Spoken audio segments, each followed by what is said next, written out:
London, you would expect a lot of people from the US because they need their championship points, people from other rating systems that also have the championship points. But here we see people actually from Japan coming here to just get the title of the International Championship Europe winner. He's playing a very interesting Rainbow Force deck. A few things that are very unlikely or not happen not very often in list at Western tournaments. So I think it will be very interesting to see how these compete against each other. It's kind of like the World Championship where you have your very different meta games kind of like crashing into each other, and it's hard for the Europeans to predict the Asians and the Americans. It's hard for the Americans to see what the Europeans are actually thinking. And his opponent is from Europe, called Alessandro Santini, an Italian player, going for, as we already talked about, Eviltal. But he plays, again, a different list from what we have shown here. So this will be a new game, new matchup, so stay tuned for this. Yeah, it's going to be a really interesting one. As you were saying, Takuya's list is unorthodox. It's not really natural. So Alessandro may have play-tested against the Rainbow Force deck before. It's a well-known archetype. However, there's going to be tricks that Takuya has that maybe Alessandro is not prepared for. So this is going to be one that you're going to have to watch very closely. And there are some cool tech cards in here for sure. We see Takuya does lead with the main attacker of the deck, which is Xerneas Non-EX. We see Alessandro lead with the Yveltal EX, which we've seen so much already today. We do see the early double colorless energy get attached, followed up by an N. Yeah, in Takuya's prize cards we see one Xerneas Break, which is it's not that common, but a lot of Europeans and Americans also play it. It's a cool way to get more HP against stuff like, for example, Frightened Evital, where the fighting through but doesn't help a lot. And also it gives you the option, I think this is the main purpose, to knock out stuff like Jolteon EX, which is not able to be damaged by a basic Pokemon once it attacks. But when you evolve into Xerneas Break, you can just get a one-hit knockout on one of these Jolteon EX, and when your opponent wants to attack with Jolteon EX again, you can just take the second knockout draw 4 prize cards, and you're only a Lysander Shaman away to win the game. So Alessandro is going first, having a double colors attached to his active Eviltal, and also is able to grab a Max Elixir. So in theory, these Rainbow Forest decks can take one-hit knockouts first turn, but Alessandro got the Fighting Fury Belt, and I think it's very unlikely that Takuya has everything he needs now. Yeah, Takuya really does need to explode this turn if he's looking to hit the 210 damage that he needs to do to reach the one-hit KO. He's starting off pretty well, though. He has a backup Xerneas, which he's benched, and immediately you do have the Max Elixir. So although Rainbow Force is a 3-energy attack cost, you're just 1 Max Elixir hit, which is what he's done, and a double colorless energy away from initiating the prize race, which is going to be really handy here. We do have to bear in mind, of course, the resistance that Xerneas has to Dark. It's going to be very relevant throughout this game. Effectively, the Xerneases have 140 HP against all of Alessandro's attackers, obviously other than Shaman EX. Looks like Takuya is instead going to attach a Fair Energy to the active, bench a non-EX Mew from Fates Collide, and we're also going to see a Professor Sycamore here to refresh his hand. So he's already said that, you know what, I'm probably not going to reach this one-hit KO anyway. I may as well set up 2 Xerneases and set up for the following turn. We do see a Joltik hit the bench as well. Obviously, it's a single type as lightning type. It has free retreat. There's a few reasons why this Joltik is great, but what becomes even better is that when it evolves into a Galvantula, it is both a grass and a lightning type. So the Rainbow Force is actually doing plus 60 damage for just 1 bench slot. So it's a great way for Takuya to increase his damage output with this deck. Yeah, Galvantula is also very cool because you can deal 30 damage on 2 of your opponent's bench Pokemon. However, if they are weak to either lightning or grass Pokemon, which all Eviltals are, you deal 60 damage. So 60 damage on 2 of your opponent's Pokemon, that's 120 for 1 energy. It's a very effective attack. One thing I realized is that Takuya does not play Fighting Fury Belt in his deck, and this is very important in the Eviltal matchup because you have resistance, but you still only have 120 HP. So for double colorless, 1 darkness energy, and then it's already 120 damage. So you really usually want to have Fighting Fury Belt. However, he does play Max Elixir and XP Share, which for most people is like, well, you either play the XP Share version with 4 XP Share and no Fighting Fury Belts, or you play the Max Elixir version. He plays a weird mix of this, and I think Alessandro could expect different things from him, and this could turn the matchup around. Absolutely. So we do see a clean setup for 6 fresh cards from Alessandro. He then does find himself a Trubbish, which he benches. He just plays a 1-1 line in this list, so it's nice that he's able to find that early. Combining that with something like N late on in the game could really help limit Takuya's outs if he does race ahead in prizes, which is often the case with the Rainbow Road list because it's a non-EX which hits so hard. We do see him continue on with his turn. He's going to Ultra Ball away, a third Ultra Ball and a Reverse Valley, which he plays 2 of in this deck, and it may be something that he has to keep in mind because it can almost mitigate the resistance which Xerneas has. Seeing the discard pile isn't ideal because sometimes initiating a Stadium War is important against the Rainbow Road player. But he does find himself a Fright Knight Yveltal and another Max Elixir, so he's getting pretty nicely set up here. Unfortunately, that one does miss, so he's got an interesting turn ahead of him. It's really interesting to see Alessandro's list because we see the 2 Yveltal EX, that's actually all he plays. The deck is much more focused on for the Fright Knight Yveltal, of which he plays 4, and Takuya's list is only playing Floatstones as his switch cards. He's not playing an Olympia, he's not playing Escape Rope or Switch itself.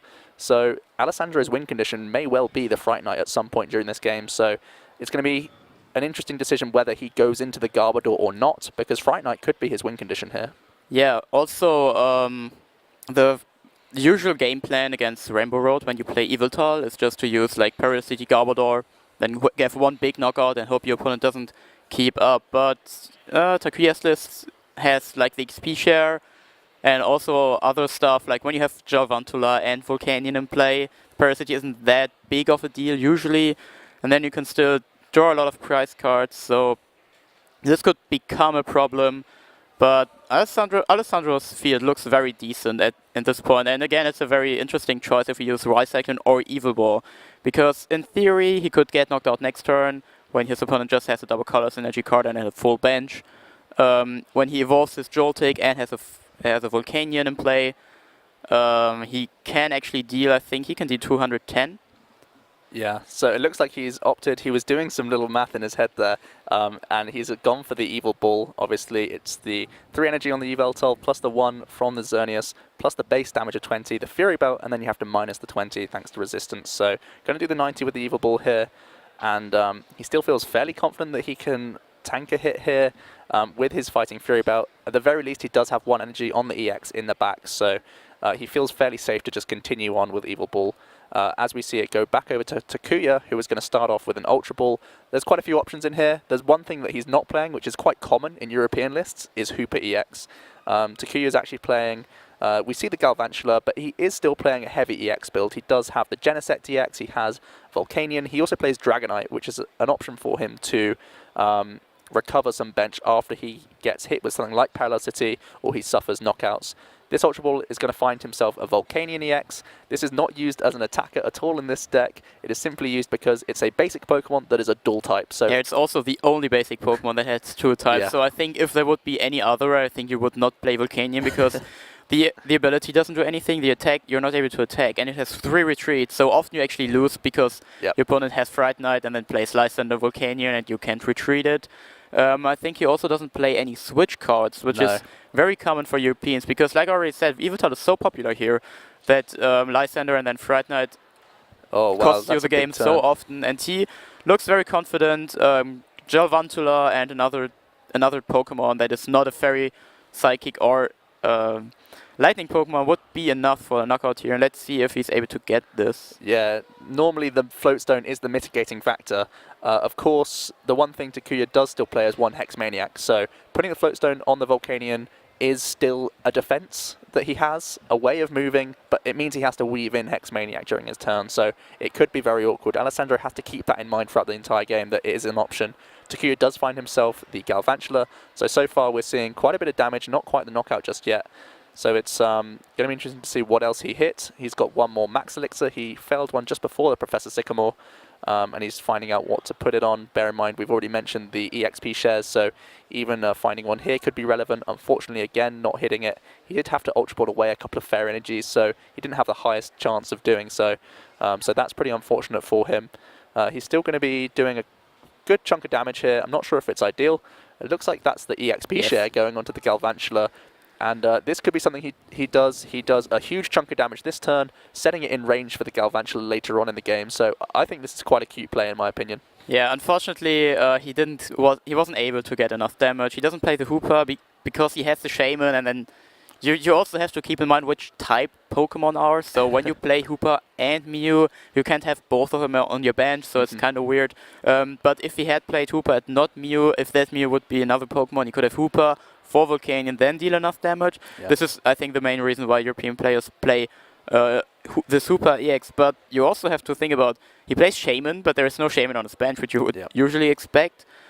So yeah, kind of problematic situation, but he attached the XP share to Galvantula, so he is able to deal damage on the bench Evitar once this one goes to the bench, and maybe he's able to maybe stall out something and then get the double knockout on Shaman or something like this.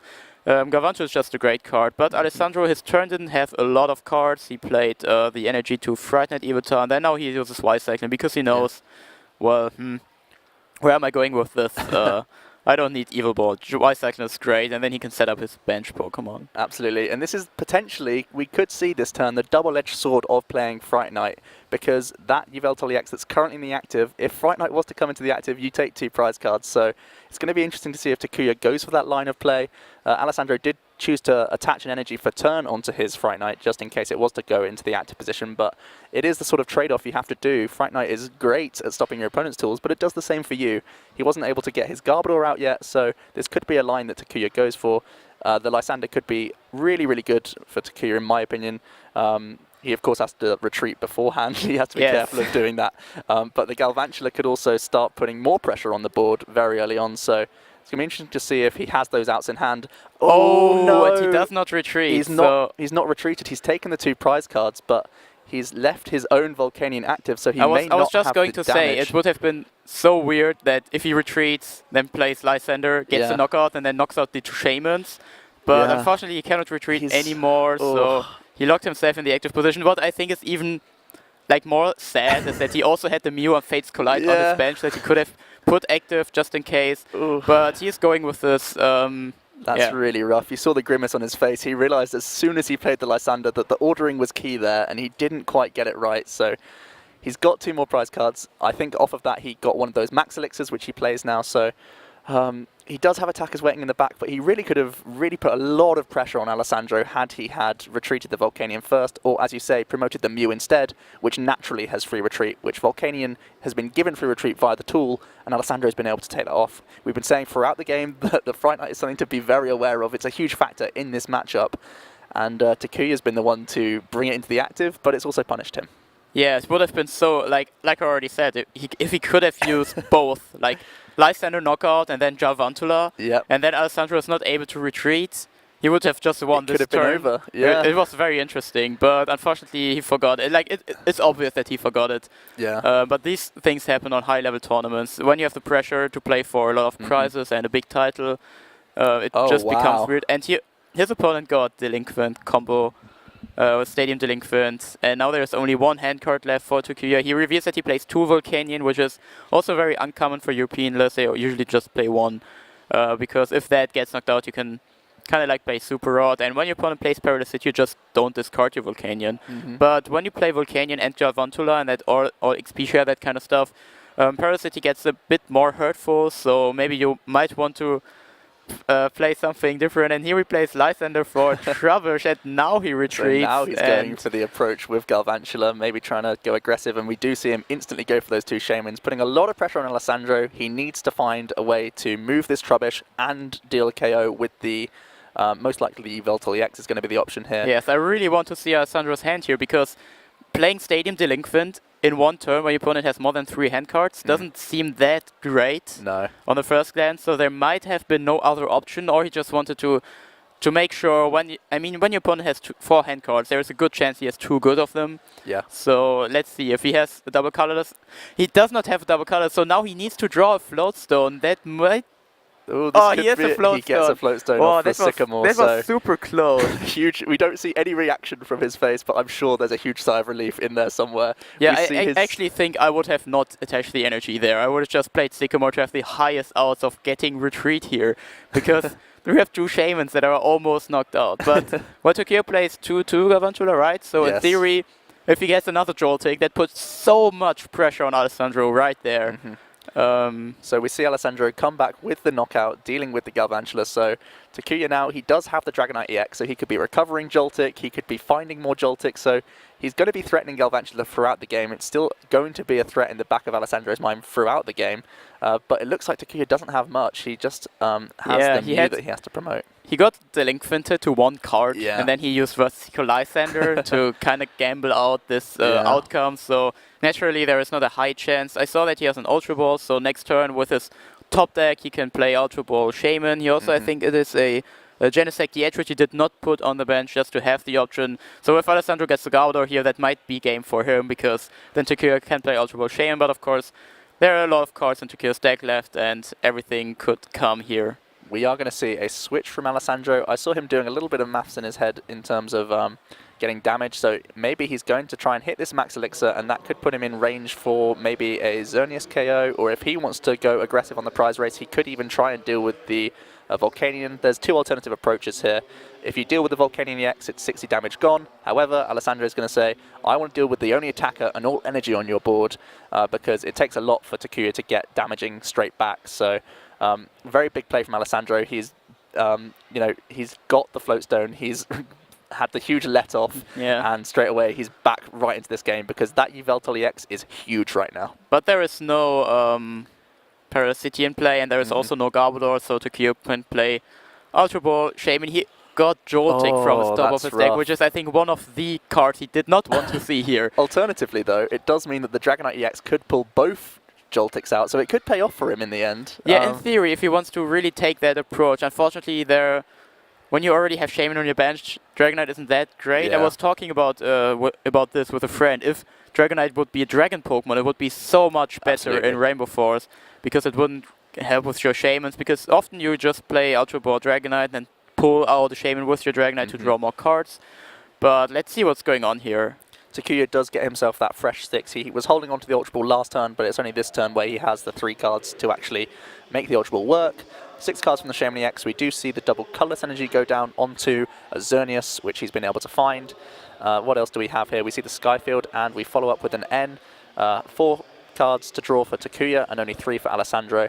Trying to really limit Alessandro's outs, really to find something like Lysander, which could be really painful for Takuya. The thing is, if Takuya gets the Max Elixir and hits, and then also gets a bunch of bench Pokemon to knock out the active Eviltar, which does not have Fighting Fury Belt, then this could be very problematic for Alessandro, because Takuya then only needs like a Lysander to win. Yep. And then it kind of makes the whole Javantula thing from earlier so pointless, but let's see what's happening here. I see a double Colorless Energy card in his hand, can't really see the other cards, but since he takes a lot of time to move, it doesn't really seem like he has a great hand. Now Alessandro, again, if he gets the Lysander, this looks not that good. So it's an interesting choice that Takuya chose to bring up the just retreat out of the Volcanion into the Xerneas with no energy on it at all. We know that he still has 1 more Floatstone in his deck, but I think he was not wanting the Volcanion in the active because Fright Knight's still on the bench for Alessandro. That could have been another huge problem for him, and then he would have been in the awkward spot. Ooh, and that's a really big Enhanced Hammer off the Trainer's Mail. That Alessandro's got to feel good about that, because again, Takuya's down to basically no board state right now. So again, Alessandro taking control. We've seen how popular Enhanced Hammer has been in these sorts of lists, and this is the exact reason why. You put your opponent back in attachment. It's such a fundamental part of the game that turns like that, it's as if he took a knockout on something with the energy, because he's been pressuring, he's taken a prize, he's 2 away now. That Yveltal is looking pretty safe now. Yeah, but still, there's Skyfield in play. Takuya also has a Sycamore, and now with like a Dragonite, Max Elixir. But the Max Elixir is really important right now. Let's see if he gets one, and if so, also hits the energy card with it. I see 3 energies in his hand. He already has a lot of them in his discard, but he discarded 2 with Ultra Ball at some point. He also got this 2 discarded from a knockout. Now he has to play just a different stadium to draw more cards. He got an Ultra Ball from top of his deck, so there might be something in his deck that he wants to use now, but he only plays 2 Shaman EX, so he can't draw cards with it. This is not looking great. This is not looking good at all, especially because to get that 1 card from Shaman, he had to get rid of the Skyfield. So getting something like Dragonite was not going to be helpful from then on. So we do see Takuya scoop. He took a real gamble that game. He said, I can win next turn if this Lysander pays off. I saw my opponent not do much. He went for delinquent play at not the ideal time. So he took the gamble. It didn't pay off for him, but he was very close throughout that game, in my opinion. Yeah, one thing, and I don't really like to say it, but it's just so weird that always he had Mio in his bench the whole game. It never had it active, but it has free retreat. So I think that's one thing. One of these things that you kind of get used to always promote the one with the float stone. I also, this one interesting topic I talked about with one of my friends is that there are a few plays that you just do with every deck. So as a good player, you always have to switch your deck depending on the meta game. But you can't really test that much with all of the decks. So there are a lot of sequencing stuff that you just get used to that are the same in every deck. And some decks, they don't make a difference. And sometimes, on very rare occasions, these things are wrong to play it in this way. So, and then often people, they're so used to know Floatstone means I can just promote it, that they forget that they have a Pokemon with just free retreat anyways. Yeah, it becomes an automatic response type thing, and it can be awkward sometimes. And it really did punish Takuya there. He was, he looked to be in great shape. We were mentioning on stream how the interaction was going to work. We thought he was going to take advantage of the Fright Knight ability to deal with the Fighting Fury Belt, getting rid of the EX, but he had the fundamental flaw of forgetting that, oh yeah, I've got a Floatstone on my active Pokemon, and that's going to be a problem. We're going to see Takuya start off the game here. It looks like Alessandro does have one mulligan, so Takuya's going to be able to draw an extra card. You can see he's just put it on the side there, ready to go. And I think he started with the Xerneas non-EX, which is handy. He's just realised that he's got to go for the prize cam. That helps us out a lot. I'm very thankful for that. Yeah, he has one Javantula and one Xerneas break prize, so not that important actually, but just decent prize cards in general.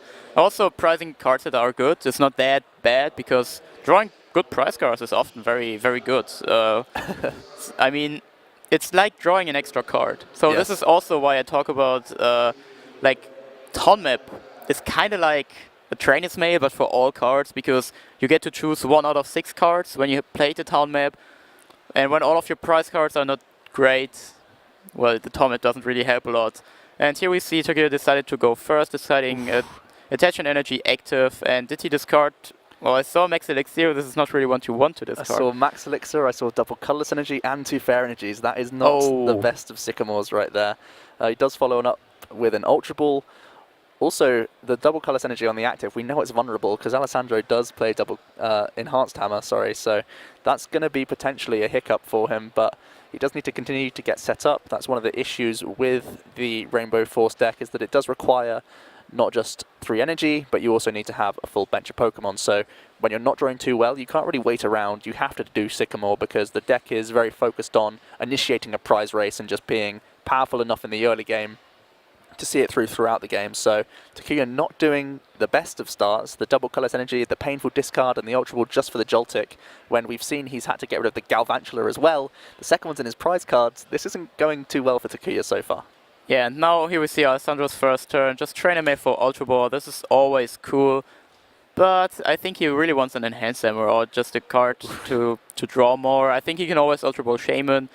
Here he got a Lysander, which if you don't attack in this situation is just not really helpful, because Joltik also has free retreat. Yeah, I think he's just taken that Lysander so that he's going to be able to discard it a little bit less painfully.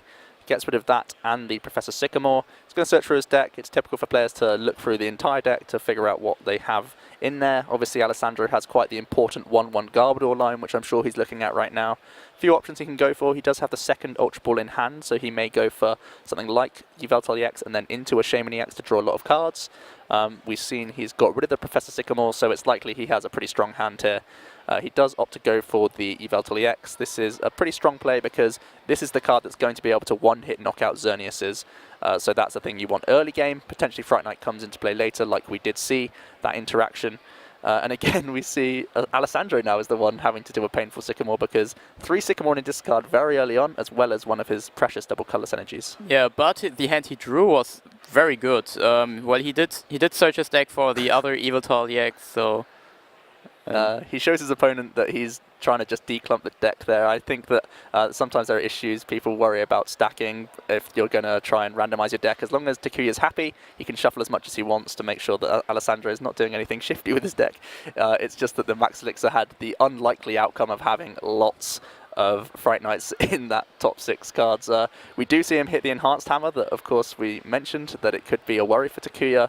It does set him back, but Alessandro just has to pass here. Yeah, but while he got the Enhanced Hammer, he also got a very decent hand. The only problem is now ends are more stronger because he already discarded a few supporter cards. However, I think he's still at the better position and just in general. I feel like the matchup is in Alessandro's favor. The Evoltars are so strong, and because there is no fighting through but in Takuya's list, it's kind of problematic. And also because he has no switching. He has neither Olympia nor Switch nor Escape Rope. So, yeah, like you already said, Hexmaniac Flowstone is the only way for him to retreat. So we do see Takuya, he's gone for the N, he's reattached a Fair Energy to his active Pokemon. It's really his prerogative to get more benched Pokemon. And it doesn't have the quite explosive sort of starts that you can have by playing the Hoopier EX. So it's interesting to see the diversity and the variation between more typical lists we've seen in the West and the way that Takuya is choosing to play this list. Now, over to Alessandro, he gets the Floatstone onto the active Yveltal EX. He also has his attachment for turn of a Dark Energy to his bench, and he's going to follow up with the N as well. Choosing not to use VS Seeker for more Professor Sycamores, I think mainly that's because there was a few Dark Energy in that hand, so he wants to protect those, maybe hit some more Max Elixirs and increase his odds here. But I wouldn't be surprised to see the benched Yveltal EX come active to start pressuring Takuya.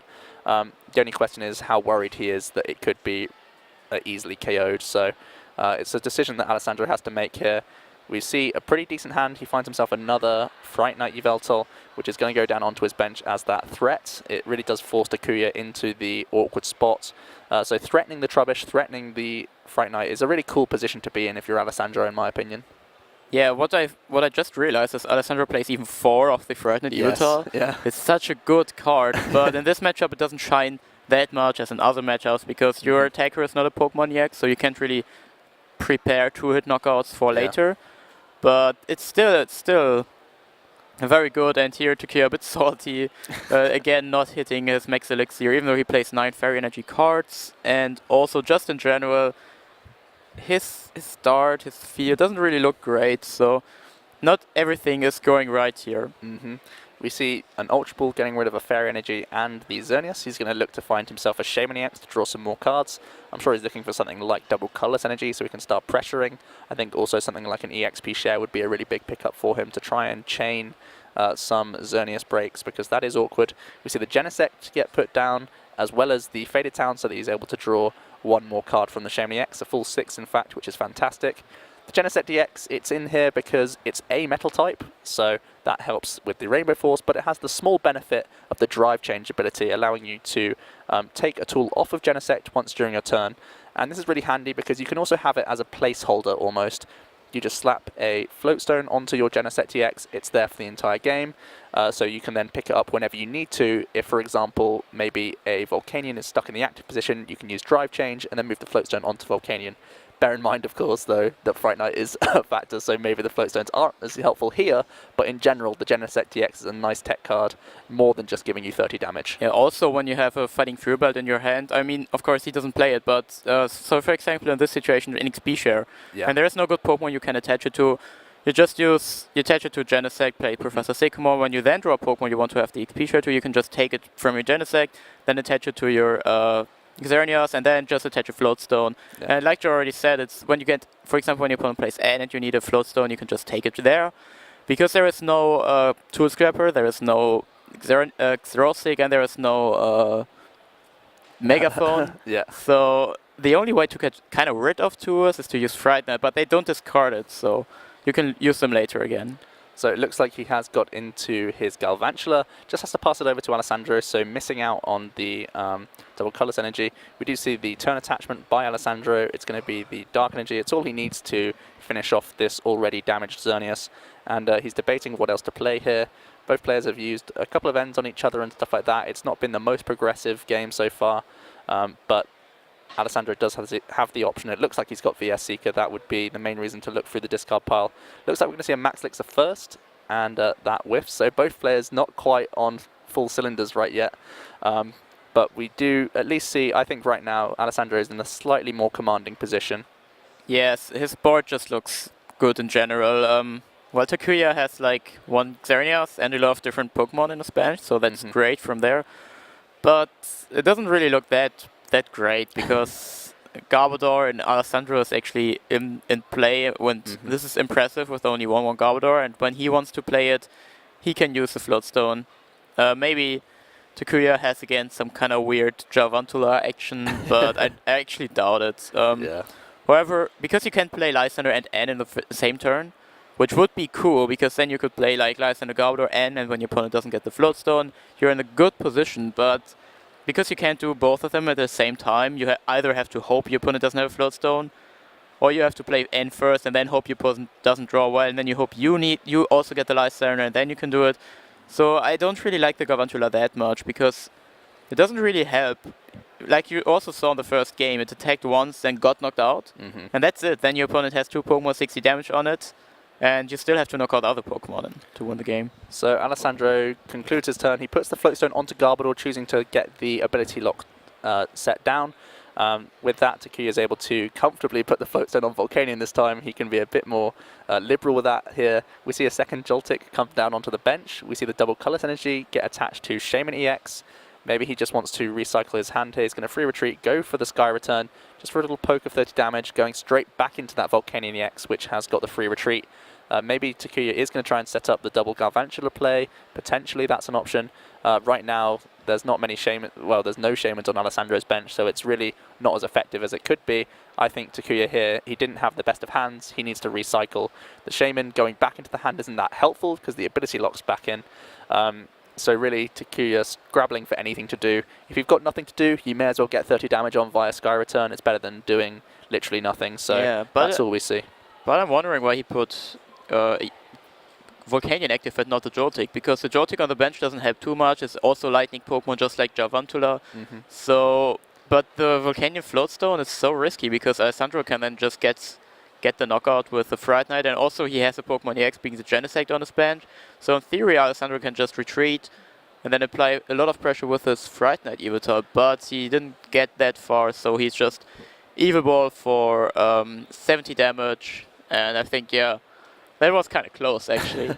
Yeah, that could have been a little bit more punished. Takuya does get away with that sort of play. We do see the attachment of double Colorless Energy now. We do see the Shaman get benched just for the 30 damage because, of course, the Garbodor is in play. I don't really know what else he has in his for his turn. Looks like he's going to opt to free retreat, and we're going to see damage here, 3, 6, 9, 12 for the 2 dual types, 15, 18 with the Shaman and the Genesect. So he has got there. So that 30 damage, the prod from the Shaman EX is exactly what he needed to set up the KO on Alessandro. The only thing here is that Alessandro has another Yveltal EX pretty much ready to go. Yeah, and also it should be enough for the knockout when he just, he doesn't even need another energy. He can just knock it out. The resistance only cancels out the base damage, and then because they have 6 energies in total, that's 120 damage, so he can just take the knockout. So that's Xerneas compared to the Evitar, to most Evitars that we have. I think even all Evitars have 130 HP. Xerneas only has 120, and this makes a big difference. Absolutely, and we see Alessandro choosing to attach another double Colorless Energy onto that Yveltal EX. He's pretty comfortable that it can survive and just go big and make it so large that nothing can tank a hit at that point. We've seen so often that Evil Ball gets into ridiculous amounts of numbers, and this is exactly how it happens. You choose to Evil Ball on a turn when you expect that you're safe and that you can not get return KO'd, so that you're able to deal with whatever Takuya has to bring up. And it looks like he doesn't have too much. He benches the Mew, attaches the double Colorless Energy onto the Shaman EX, and it might be another Sky Return play here. Not sure what else he has really to deal with Alessandro's board, which is really intimidating right now. Yeah, I think just Sky Return. Again, interesting what he promotes. This time he puts the Joltik active. He doesn't want his Volcanion to get knocked out. Now he only gets 1 prize card. Maybe then he promotes the Mew and can go from there. However, yeah, like I already said, Garbodor is in play, so his Shamans don't really do a lot. He doesn't really have the option to go for Dragonite, because it's just another... The only thing it does is being a colorless Pokemon that has more HP than Shaman. But Shaman has a Sky Return, which is not that bad, so it'll be very interesting to see how Takuya is trying to turn this game around, but I don't really see him winning here. This is pretty awkward, and a brilliant turn from Alessandro. He's not stopping here. He's got himself another Fright Night Yveltal. He's attaching energy to it, and he's put in Reverse Valley. This is a stadium card that is sometimes played in these Yveltal decks. He's actually choosing to play 2 in here, just to increase your damage output a little bit. It also bounces the Faded Town. I think the main reason, he didn't really need the damage that turn. The main reason is he's gone down to 3 prize cards now. He doesn't want to draw this if he gets hit with an N, so you may as well play it down so that you draw into more quality cards, expecting and anticipating Takuya to try and respond with the Disruption Supporter Reven, which it of course is at this late stage in the game. Again, it's kind of sad, to be honest. This is especially because also the Genesect doesn't have the drive change anymore. Yeah, this is really, really awkward. We're going to see actually an interesting play.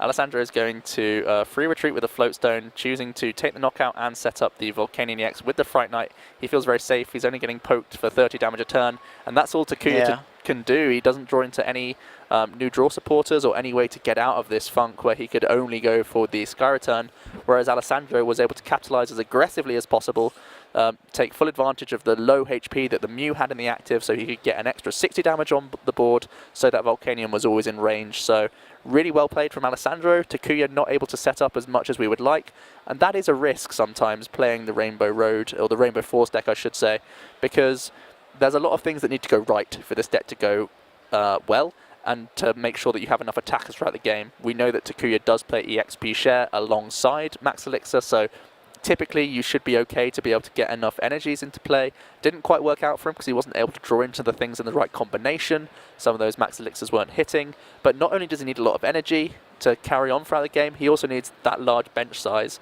and it's not always easy to get all of those things at once. So really not great for for Takuya there. Nothing really came down in the right order, so Alessandro able to take control and win the game ultimately. Yeah.